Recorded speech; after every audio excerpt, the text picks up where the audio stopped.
What's up, YouTube? And welcome back to another Great League video. Today we're going to be looking at Morpeko. Now I know plenty of content creators have covered this Pokemon, and for good reason. It is extremely powerful. It's ranked 11 in the Open Great League, and that is just because of its one charge move, and that is Aura Wheel. Aura Wheel is a wild charge clone, except it does not 2 times debuff your defense. Instead, it's 1 times buffs your attack. So it's a literally insane move, but that's kind of what they had to do if they wanted to make this Pokemon viable because it's so glassy. That being said, it only has 4 weaknesses in Bug, Fairy, Fighting, and Ground. So we've got 2 Pokemon in the back that do well into all of those typings. Ariados as your safe swap, and then Talonflame in the back. Both of them make a great core with Morpeko. So honestly, the team as a whole is very strong. So yeah, let's just hop right into battles and see how it went down. So right away, we run into a jumpluff. We kind of have to stay in this lead just because if we came in with our Ariados, we would get outpaced. And even though the Fairy Winds are super effective, they're not doing too much damage. They're non-stab, and these Aura Wheels are going to chip. I will respect an Energy Ball, even if it is a bait, but they actually full send, and then they come in with a Drapion. So I'm actually just going to chip with a resisted Aura Wheel here because I don't have a great answer. And then I wouldn't be surprised. Oh, I'm actually going to stay in this matchup and then shield up the Aqua Tail. So when we're going down 2 shields early in the matchup, but that actually allows us to get the full farm down. So I actually kind of like that play. And then they come in with a Primeape. So we may as well grab a shield back with this boosted Psychic Fangs, and then come in with our Ariados because we have 2 better answers in the back. So no point in getting farmed down there. The Primeape obviously can just go straight Rage Fist. They can't really throw a double resisted close combat because that wouldn't do too much against the Ariados. And I do throw the Trailblaze in case they decided to no shield. But they did, and I'm still able to get to another move, but they actually come in with their Jumpluff. I'm able to react in time and get off the lunge, so that's huge. And then I'm able to just snipe with a Incinerate. They will get 1 Aerial Ace off here, but that is a-okay. We can also even take a Rage Fist if they beat us to it, which they do. Even a close combat wouldn't take out from this range. I don't think there's any one move that would take out. Maybe if they were a Shadow, I don't know. It would have been close. But we do get to the Brave Bird, and this will be more than enough to KO maybe 3 Primeapes from that range. So into the next match, we have a Toxapex on the lead. So this is obviously a pretty good lead. Poison Jabs are doing basically the same amount of damage as our Thunder Shocks, but we are going to go for the bait after we farm up to the Aura Wheel here. And that allows us to get to the move on the CMP tie here. With their Brine, they should have been able to outpace actually by 1 turn, so maybe they just threw late. That being said, we get some pretty nice chip. They do no shield, they Aura Wheel, and then we let the Brine go, and they snipe with a Gastrodon, so that's a pretty nice snipe by my opponent. But we do have 2 shields and Ariados and our Talonflame in the back, so 2 good answers to the Gastrodon. We can take any one move, especially when they don't farm up to the Earth power there, so we're more than comfortable no shielding that. And then they shield the Trailblaze, and then I just go for a switch and a catch on the Talonflame because they could have thrown instantly with the Body Slam to try and grab a shield. And then they come in with Talonflame. I mean, they come in with the Toxapex, sorry. And looks like we're not quite going to be able to get the farm down, so we do throw the Fly. They come back with the Gastrodon. They do outpace, so I will respect this damage. I don't want to leave myself with 1 Pokemon without knowing what's in the back, especially with all the energy that we have on the Talonflame. So now we should be able to see what is that back Pokemon. No, they actually live on 1 HP, so that's pretty unfortunate. And that back Pokemon is a Dugong, so that is huge because we can get off this neutral Brave Bird, and we're 1 away from the move on the Ariados, but we do need to make sure we come out with a move loaded for the gastrodon, so we do overfarm. Oh wait, we took out the gastrodon. What am I talking about? I'm not sure why we're overfarming at all there. But we are able to take that win. Okay, dunsparce. So dunsparce is obviously tricky with this team. You can just kind of look at the team and realize that it hits for super effective coverage against the entire team. That being said, you do outpace the first move. It's not on great timing, but you do outpace, and that does allow you to continually outpace, because now you've boosted your damage and you've put them in Psychic Fang's range, and it does force you to throw on poor timing in order to get off the move, but you do outpace if you do that. So, and at this point, we are just going to double shield and go for the full Thundershock farm down. Then they come in with the Talonflame, and it looks like we're able to make it to 2 Aura Wheels if they shield this, and yeah, so they actually let that go. And then what is that Pokemon going to be in the back is the question. They just come back in with the Dunsparce. They're just going to force our energy. That's a pretty good play. But we do get the KO, and it is a Feraligatr in the back. So we're going to farm up, get the catch of the Hydro, just kind of sacrificing our Talonflame here for energy. But unfortunately, it looks like they are going to outpace us still, because they get a Shadow Claw farm down. So we do have to go for the lunge here. They do shield the lunge bait, which is huge, because now we should be able to survive a Hydro Cannon from the Feraligatr just barely, and we are able to get to the super effective Trailblaze. This should be enough to KO the Feraligatr from this range, and it is. So we're able to take that lead, able to take the win, even though we lost lead hard with that Dunsparce. Okay, Greninja. Now this might seem like a good matchup, but they actually outpace here, so they can stay in and throw a move. That being said, they do full send the Hydro, and we are going to make it to a super effective Aura here. I go for an undercharge here in case they let it go, and even though I only hit a nice, that still gets the knockout on the Greninja. Greninja is super glassy, but then they come in with a Talonflame. I'm expecting they're not going to want to get wiped by the Morpeko, so I do just Psychic Fang's bait, and then they throw right away. So I'm more than comfortable just letting this go, matching them with my own Talonflame, and obviously my Incinerates are going to be doing a lot more damage than theirs because their defense is lowered, especially after they full send the Brave Bird. Fortunately, we shield that correctly, and then they come with a Toxapex, so we're going to full send our own Brave Bird, and then just kind of come in with our Ariados. It looks like that was a CMP tie on the Brine, getting off that Trailblaze. Not quite able to get the full farm down, which is unfortunate. But it looks like 2 Brines are not going to KO, and these Poison Jabs are just doing absolutely nothing. We are able to get the farm down, and we throw just before they make it to their next move.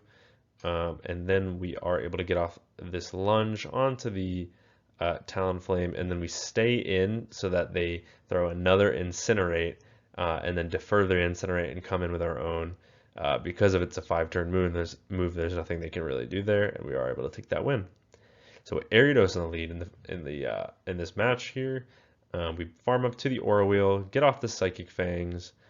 We do grab that shield, so we're more than comfortable just shielding back. It will be the super effective lunge, so obviously going to respect that, but we always are going to outpace here. And winning CMP is huge, so we actually overfarm by 1 there, and that is enough to KO, especially with their defense lowered. And then my opponent just resigns the match. So that was a quick win by Morpeko there. Okay, another great lead. We've got Feraligatr, and they're staying in this matchup. So that clues me into the fact that they're probably ABA weak to the electric typing, most likely.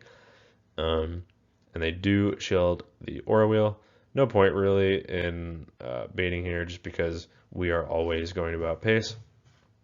Now I imagine they are going to try and go for a catch here, but no, they actually stay in, and I'm just going for a Psychic Fangs because at this point they're so low, and they shield again, so I'm just going to shield back because at this point I think I can just go for the Thundershock farm down, and that's exactly what's going to happen. We get the full Thundershock farm down. What do they have in the back that is so weak to Morpeko?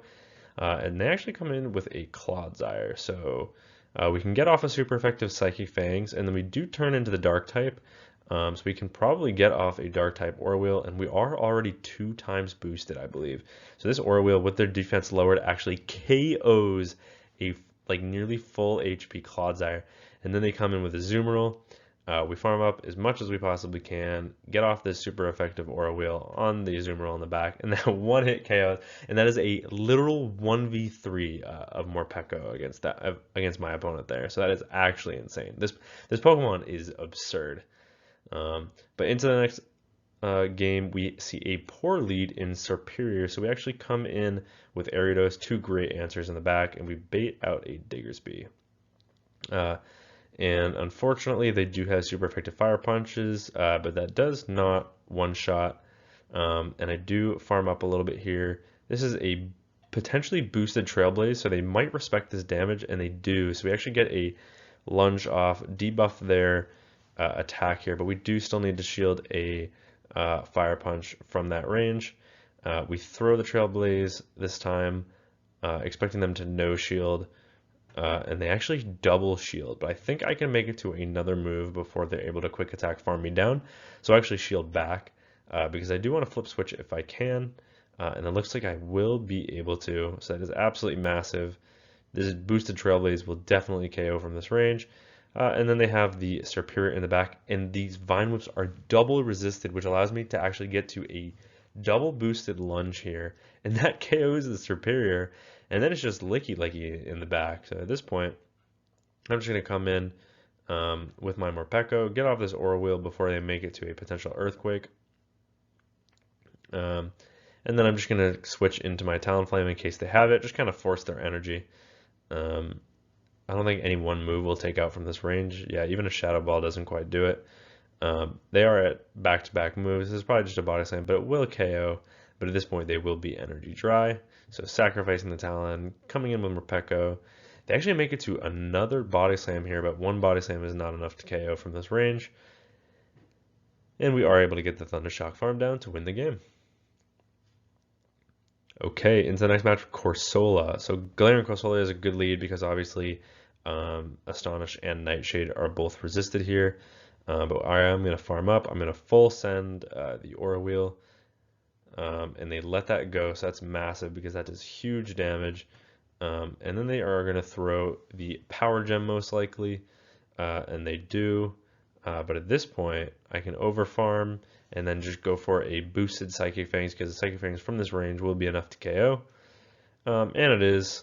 And then what is that Pokemon in the back? It's a Mandibuzz. If Mandibuzz is their best answer to an up energy Morpeko, I do not want to see what's in the back. So we actually bait with the Psychic Fangs, and then I get to the resisted but boosted Aura Wheel, and that actually does a pretty good chip for being resisted on a Mandibuzz. And because I think they're going to be weak to the Morpeko in the back, I'm actually just going to go for the full farm down. They are on Air Slash, we're able to get that. And it is a Oranguru in the back. So I am going to bait here with the Psychic Fangs. They do call the bait, but that's fine because we are able to still make it to an Aura Wheel here. So this will grab the final shield or KO. It does grab the final shield. We have 2 answers here. Even though the confusions are super effective, unless they're running Future Sight, their best move they can go for is a Brutal Swing. They go for the double resisted Trailblaze for some reason. And that allows us to get to the super effective lunge on the Oranguru, and my opponent resigns the match. So several games here where Morpeko is just sweeping entire teams, and then Ariados is just kind of cleaning up. But into the next match, we see a Wigglytuff, which is a terrible lead, but we have 2 better answers in the back. So we come in with Ariados. Ariados is able to draw out a Dugong, and I feel like Dugong is actually a flippable matchup here. So I will commit the shield on the first Icy Wind, and now I'm just going to go for lunges because my attack is boosted, and they let the first one go. And they are going to outpace just barely by 1 turn here, but I don't believe an Icy Wind will KO us from this range. So now I can go for the Trailblaze just to KO. Unsure about if a lunge would take out from that range after the Icy Wind debuff. But it actually looks like I should have gone for a lunge, because if I had, I would have been able to get off that last move and we would have been able to flip switch. That is unfortunate, but we weren't sure if they were going to shield or not. So we're just going to come in with the Talonflame, just kind of soak up this energy. I was kind of hoping they were going to blind throw a drill run, but they did not. So are they going to come in with that Wigglytuff? They are. So I'm just going to go for a Brave Bird here. Just get off as much chip as I can, and at this point, just try and make it to the Psychic Fangs to KO. These charms are doing absurd damage, but the Psychic Fangs will get the knockout here. And then what is that Pokemon in the back? It is an Annihilape. So we're unable to get to the move, but they do get the full farm down. They're only gonna get to one move here, so I wouldn't be surprised if I even go for the Brave Bird BM here, and I do. I knew I was gonna outpace, so there's no really fear here, and go for the Brave Bird. Boom, one hit KO, and we're able to take the win.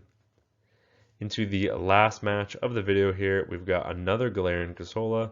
So we're gonna play out this the exact same. They actually come in with a Fairy, and I meet them with Talonflame.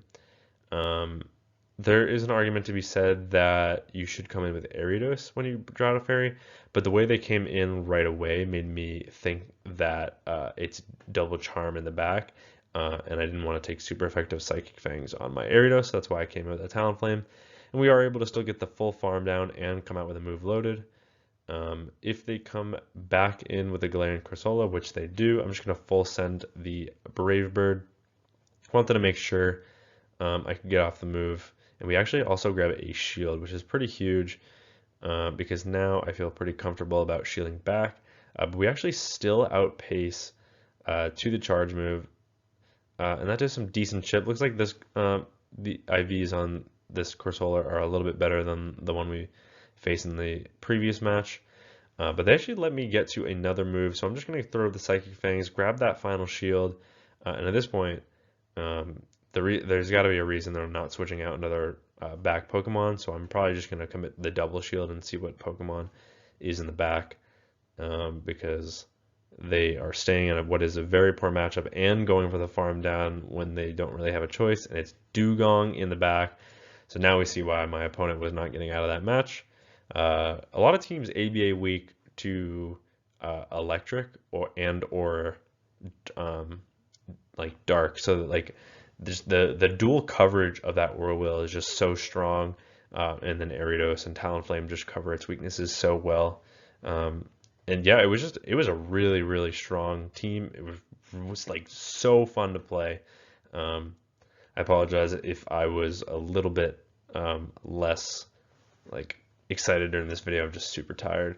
But yeah, I mean, if you want to try Morpeko and you like a glass cannon type team, this is the team to do it, because this team is like, I mean, it's glassy, don't get me wrong.